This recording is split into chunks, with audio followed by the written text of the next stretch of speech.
श्री स्वामी समर्थ. स्वामी म्हणतात, यश मिळवण्यासाठी लोभ सोडून प्रयत्न करा. स्वामी समर्थ महाराज नेहमीच मेहनत करणाऱ्याच्या पाठीशी असतात. श्री स्वामी समर्थ. श्री गुरुदेव दत्त. नवरात्रीच्या पहिल्या दिवशी पाण्यात टाका ही वस्तू. चला तर मग कोणती वस्तू टाकायची आहे व्हिडिओत जाणून घेऊया. त्या अगोदर चॅनलवरती नवीन असाल तर चॅनलला सबस्क्राईब करा, लाईक करा, शेअर करा. श्री स्वामी समर्थ लिहायला विसरू नका. सुरुवात करूया. घरामध्ये फरशी पुसताना थोडेसे खडे मीठ, चिमूटभर हळद, गोमूत्र टाकून या पाण्याने फरशी पुसावी. असे केल्यास घरातील नकारात्मक शक्ती नष्ट होते आणि घरात सकारात्मक ऊर्जा उत्पन्न होते.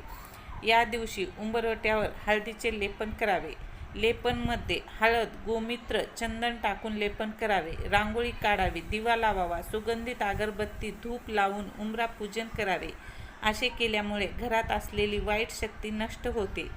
तसेच घटस्थापनेच्या दिवशी दरवाजावर हळदीचे स्वस्तिक काढावे. ते मातेच्या स्वागतासाठी केले जाते. तसेच घरामध्ये पूर्ण घर भरून धूप फिरवावे. आवडल्यास नक्कीच शेअर करा, लाईक करा, सबस्क्राईब करा. श्री स्वामी.